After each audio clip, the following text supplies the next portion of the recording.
पाकिस्तान पहुंचे हैं तो कोई खतरा तो नहीं महसूस कर रहे? बुरखा पा के आया जी, मुंह लुको के आया इंज करके। कोई तेल ही ना मांग ले। तेल नहीं मिलता पाकिस्तान, हमें नहीं मिल रहा तेल पाकिस्तान में। इत्थे खूह बनाउण लगे हुण।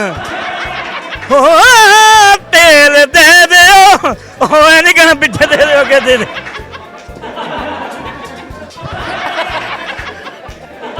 ट्रम्प साहब मुझे दो। कौन से शैम्पू से नहाते हैं आप? मैं साबन दे नहाउना वा, काले साबन नाल, किते काला हो जाएगा मैं। डोनाल्ड ट्रम्प साहब, मुझे सुनने में आया आप ये कुल्फियां भी बेच रहे हैं। हाँ जी, कुल्फियां ही बेचना। कैसे बेचते हैं? हो खोया हाली वीआईपी डोनाल्ड ट्रंप दी कुल्फी, एक कुल्फी ब्रांड। पूरी दुनिया की इस वक्त आपको गालियां पड़ रही हैं। कुछ नहीं होता, गालां भी पैंदियां ही बंदियां नूं पैंदियां गालां। शर्मिंदगी नहीं होती आपको? शर्म तो तरंग च रखती डोनाल्ड ट्रंप ने। डोनाल्ड ट्रम्प साहब, मुझे बताया कि लाहौर में सबसे मजेदार चीज क्या लगी आपको? मैं इत्थे कढ़ाई खाधी है जी, बहुत अच्छी लगी है जी। चिपली कबाब खाधा, बहुत अच्छा लगा। चिपली कबाब? चपड़ी कबाब, चपड़ी। हाँ, मसाले पा के बढ़िया चपड़ी कबाब।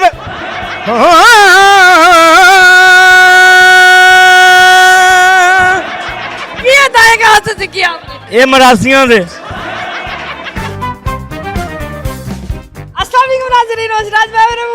न्यूज़ के साथ, और ये देखें जी, डोनाल्ड ट्रम्प साहब जेडी वेंस के साथ जो है इन्होंने पाकिस्तान का दौरा किया है। सर मुझे बताया कैसा लग रहा है इधर आके? बहुत अच्छा लगता जी, बहुत खाना बढ़िया वा। इधर का? हाँ जी। आप तो पंजाबी बोल रहे हैं, कैसे? पंजाबी बोल रहा, पंजाबी तो सीखी है। मुझे बताया आप क्या दौरे पे आए हैं? हाँ, दौरे ते आया मैं। किस चीज का दौरा है?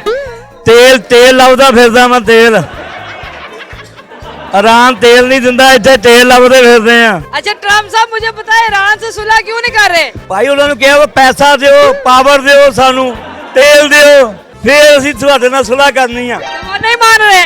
नहीं मान रहे। ये जेडी वेंस साहब को भी लेके आए साथ। पिछली दफा तो आपकी मांगे नहीं मानी गई, क्या करने आए आप इधर? तेल के लिए आए हैं। तेल नहीं मिलता पाकिस्तान, हमें नहीं मिल रहा तेल पाकिस्तान में। ਇੱਥੇ ਖੂਹ ਬਣਾਉਣ ਲੱਗੇ ਹੁਣ। किसका खूह? ਖੂਹ ਤੇਲ ਦੇ ਬਣਾਉਣ ਲੱਗੇ ਆ। ਸ਼ਿਵਾਜੀ ਨੂੰ ਕਹਿਣਾ ਵੀ ਇੱਥੇ ਤੇਲ ਦੇ ਖੂਹ ਬਣਾ।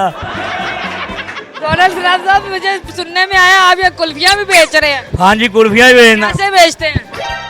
हो खोया हाली वीआईपी डोनाल्ड ट्रंप दी कुल्फी, एक कुल्फी ब्रांड।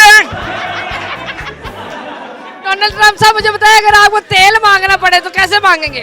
हो तेल दे दिओ, ओ नहीं कहना पिछे दे दिओ, के दे दे।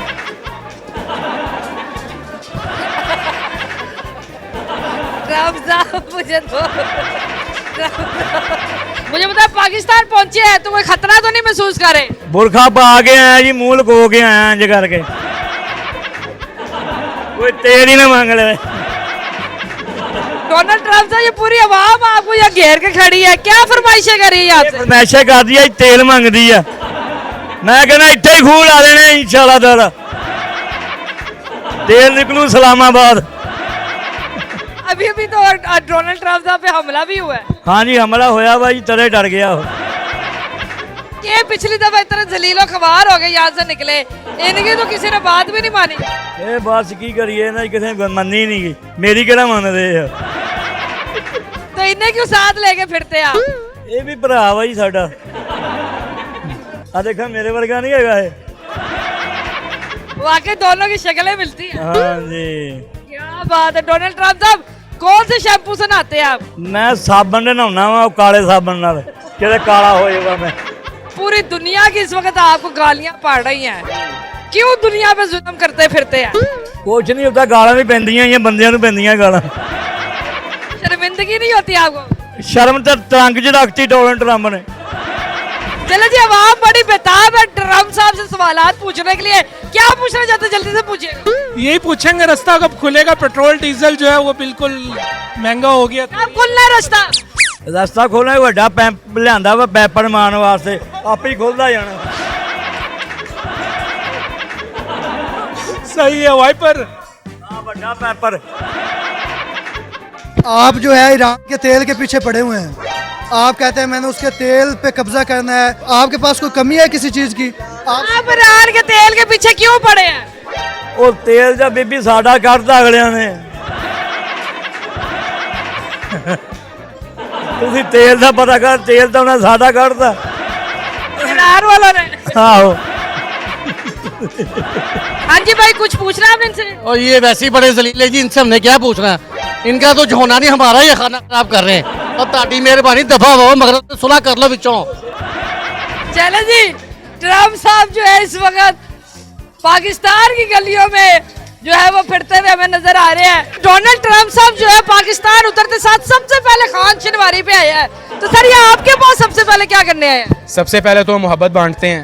हमारे रेस्टोरेंट में तेल इतना ज़्यादा है कि ट्रम्प साहब कहते हैं मैंने तेल लेने खान शनवारी ही आना है, तो अब ईरान नहीं इधर आना है, यहाँ से तेल मिलना है सारा। इसलिए खाली ट्रम्प नहीं, जेडी वेंस भी हमारे पास आए हैं। तेल मिला आपको यहाँ से? ਹਾਂਜੀ ਤੇਲ ਬਹੁਤ ਮਿਲਿਆ ਜੀ, ਸਿਰ 'ਚ ਲਾਉਣ ਵਾਲਾ ਵੇਖ ਕਿੱਦਾਂ ਲੱਗਾ। डोनाल्ड ट्रम्प साहब, मुझे बताया कि लाहौर में सबसे मजेदार चीज क्या लगी आपको? ਮੈਂ ਇੱਥੇ ਕੜਾਈ ਖਾਧੀ ਆ ਜੀ, ਬਹੁਤ ਅੱਛੀ ਲੱਗੀ ਆ ਜੀ।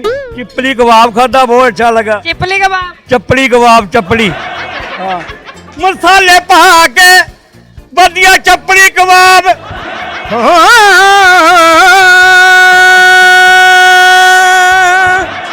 ये दाएं कहाँ से सीखी आपने? ਇਹ ਮਰਾਸੀਆਂ ਦੇ।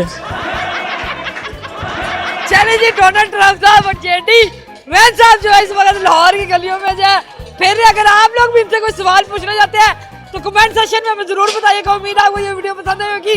अगली दफा मिलेंगे किसी नई वीडियो के साथ, तब तक अपना ख्याल रखिएगा, दुआ में याद रखिएगा। अल्लाह हाफिज़।